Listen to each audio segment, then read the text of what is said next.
अस्सलाम वालेकुम नाजरीन, मैं हूं जमशेद अंसारी। नाजरीन, इस वीडियो का मौजू इंतहाई अहमियत का हामिल है और इस मौजू के कंटेंट के लिए मैं आपकी खुसूसी तवज्जो का मुत्तकाजी हूं। नाजरीन, वीडियो के आखिर में चंद इंतहाई अहम तरीन सवालात मैं आप लोगों की खिदमत में पेश करूंगा और कमेंट्स में आपके जवाब का मुंतजिर रहूंगा। नाजरीन, वो सवालात इंतहाई अहमियत के हामिल हैं और मुझे इस सिलसिले में आपका जवाब बहर सूरत चाहिए। नाजरीन, पहले वीडियो के मौजू के जाने बढ़ते हैं। नाजरीन, आपको याद होगा कि 6 अक्टूबर 2021 को इस हुकूमत ने, वज़ीर आज़म पाकिस्तान इमरान खान साहब की हुकूमत ने एक नया नैब ऑर्डिनेंस जारी किया था और उस नए नैब ऑर्डिनेंस के चंद नुकात हमने आप लोगों की खिदमत में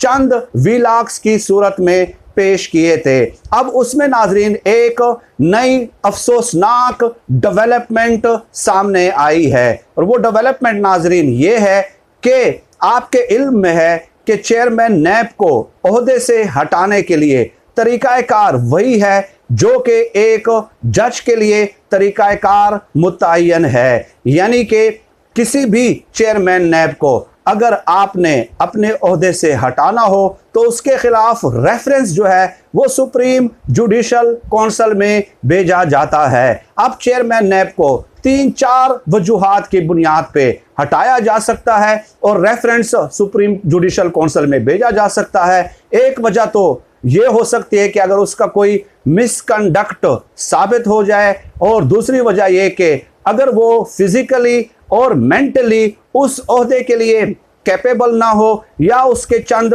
सेहत के मसाइल हों। तो ये 3 वजूहात होती हैं जिसकी बुनियाद पे चेयरमैन नैब के लिए जो है ना रेफरेंस बना के सुप्रीम जुडिशल काउंसिल में भेजा जाता है। अब नाजरीन, 6 अक्टूबर 2021 को जो ऑर्डिनेंस इस हुकूमत ने जारी किया था वफाकी वजीर कानून बैरिस्टर फरोग नसीम साहब ने, तो उसमें आर्टिकल 209 दर्ज किया गया।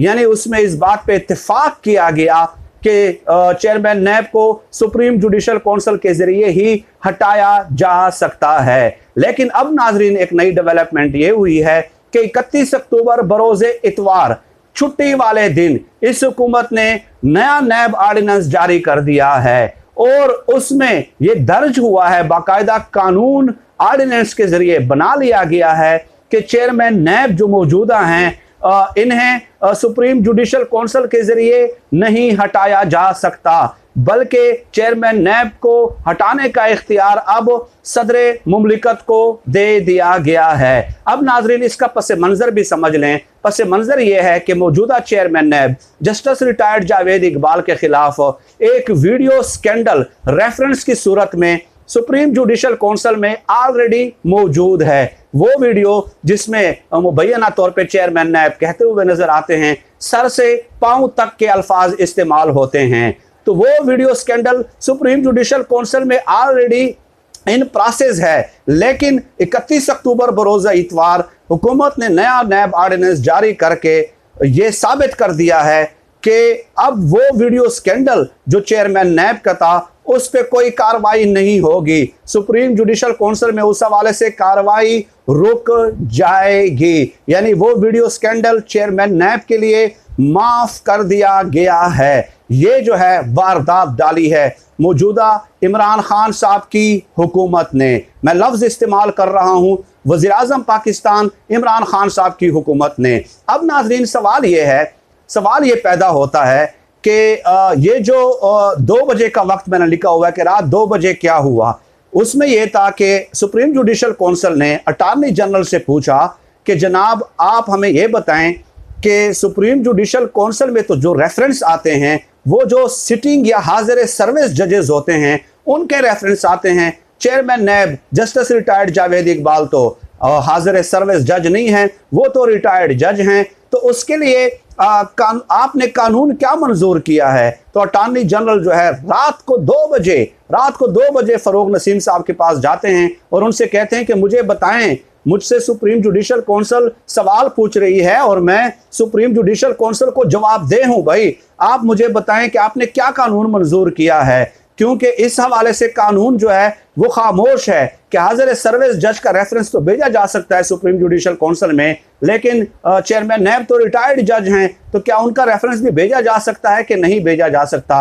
लेकिन रात 2 बजे जो है ना अटॉर्नी जनरल ने कहा कि अगर आप मुझे नहीं बताते तो मैं इमरान खान साहब के पास चला जाता हूं। अटॉर्नी जनरल ने कहा क्योंकि मैंने जवाब देना है बाहर सूरत सुप्रीम जुडिशल कौंसिल में। तो जवाब नाजरीन ये आया कि सुप्रीम जुडिशल कौंसिल जो है वो कार्रवाई नहीं कर सकती चेयरमैन नैब के खिलाफ, सदर मुमलिकत को इख्तियार दे दिया गया है। लेकिन इस नए नैब ऑर्डिनेंस में ये दर्ज नहीं हुआ कि सदर मुमलिकत उनको हटा तो सकते हैं, लेकिन उनके ऊपर जो इल्ज़ामात लगेंगे, मिसाल के तौर पे ये वीडियो स्कैंडल में, तो उसकी तहकीकात कौन करेगा। भाई किस फोरम पे तहकीकात होंगी? क्या सदर मुमलिकत खुद तहकीकात करेंगे? यानी उस फोरम के हवाले से भी इस नए नैब ऑर्डिनेंस में कोई बात नहीं की गई। अब नाजरीन बात यह है कि इस ऑर्डिनेंस के जरिए और इस हुक्म के जरिए चेयरमैन नैब बराह रास्त वजीर आजम के मातहत हो जाते हैं, वजीर आजम के गुलाम हो जाते हैं, सदर के गुलाम हो जाते हैं। जब आप ये कहते हैं कि सदर मुमलिकत आपको हटाएगा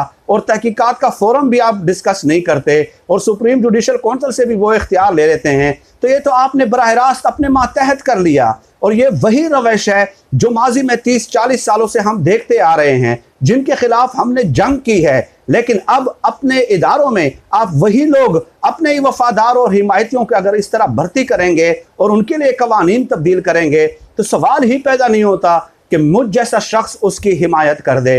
अब नाजरीन ये कि इमरान खान साहब नवाज शरीफ और शाहिद खाकान अब्बासी के एक फैसले की हिमायत में डट गए। आपने ये देखा होगा थंबनेल, तो chairman NAB justice retired Javed Iqbal को उस वक्त अपॉइंट किया गया था जब शाहिद खाकान अब्बासी साहब वजीर आजम पाकिस्तान थे और उस वक्त अपोजिशन लीडर खुर्शीद शाह साहब थे। नाजरीन पूरी तफसील मैंने इस हवाले से स्टडी की है, मोतमद जराए से, कन्फर्म जराए से मेरे पास खबरें मौजूद हैं कि उस वक्त खुर्शीद शाह साहब chairman NAB justice retired Javed Iqbal को नहीं लगाना चाह रहे थे, लेकिन जस्टिस रिटायर्ड जावेद इकबाल साहब ने अप्रोच किया नवाज शरीफ साहब को मुख्तलिफ बड़ी शख्सियात के ज़रिए, और फिर नवाज शरीफ साहब ने शाहिद खाकान अब्बासी साहब को कहा, तो शाहिद खाकान अब्बासी साहब ने कहा कि आपको सिफारिश करने की ज़रूरत नहीं थी, इधर उधर से आपको जो है ना अप्रोच करने की ज़रूरत नहीं थी, मैंने आपका नाम वैसे भी फाइनल किया था। चुनाचे खुर्शीद शाह साहब उस वक़्त भी राज़ी नहीं थे, लेकिन फिर उन्होंने जस्टिस रिटायर्ड जावेद इकबाल ने आसिफ जरदारी को अप्रोच किया और फिर खुर्शीद शाह साहब को भी मना लिया गया। गोया मौजूदा chairman NAB justice retired Javed Iqbal साहब, नवाज शरीफ साहब और शाहिद खाकान अब्बासी साहब ने फैसला किया था कि ये हमारे चेयरमैन नैब होंगे। ये उनका फैसला था और उनके इस एक फैसले की हिमायत में आज इमरान खान साहब डट गए हैं कि यही चेयरमैन नैब होगा। जो नवाज शरीफ और शाहिद खाकान अब्बासी ने फाइनल किया था, जो फैसला इन दोनों ने किया था, वही फैसला ठीक था और वही जो है चेयरमैन नैब रहेंगे और उनके लिए मैं कानून तब्दील करूंगा। बाद अज़ा डेफिनेटली नवाज शरीफ और शाहिद खाकान अब्बासी को उस हवाले से तहफ़्फ़ुज़ात हैं और अब भी तहफ़्फ़ुज़ात हैं, लेकिन इनिशियली उनकी अपॉइंटमेंट का फैसला इन दोनों शख्सियात ने किया था और जावेद इकबाल साहब ने, जस्टिस रिटायर्ड जावेद इकबाल साहब ने मुख्तलिफ हवालों से उन्हें अप्रोच किया था। अब नाज़रीन सवाल मेरा यह है कि क्या हमें इमरान खान साहब की हिमायत करनी है, आसिफ जरदारी साहब की हिमायत करनी है, नवाज शरीफ साहब की हिमायत करनी है या पाकिस्तान की हिमायत करनी है? आप ये बता दीजिए, क्योंकि अगर यही रविश अपनानी है, यही वतीरा अपनाना है कि अपने ही मंजूर नज़र अफराद के लिए कवानीन बदलने हैं और अपने ही मंजूर नज़र अफराद को आला ओहदों पर तैनात रखना है अपने मखसूस मकासद के लिए, तो मेरे ख्याल में जो शख्स पाकिस्तान के साथ मुखलिस होगा और जो खुदा को जवाबदेह समझेगा खुद को, वो कभी भी किसी भी हुक्मरान के किसी गलत इक़दाम की हिमायत नहीं कर सकता। हमने पाकिस्तान के साथ वफादारी का हल्फ लिया है,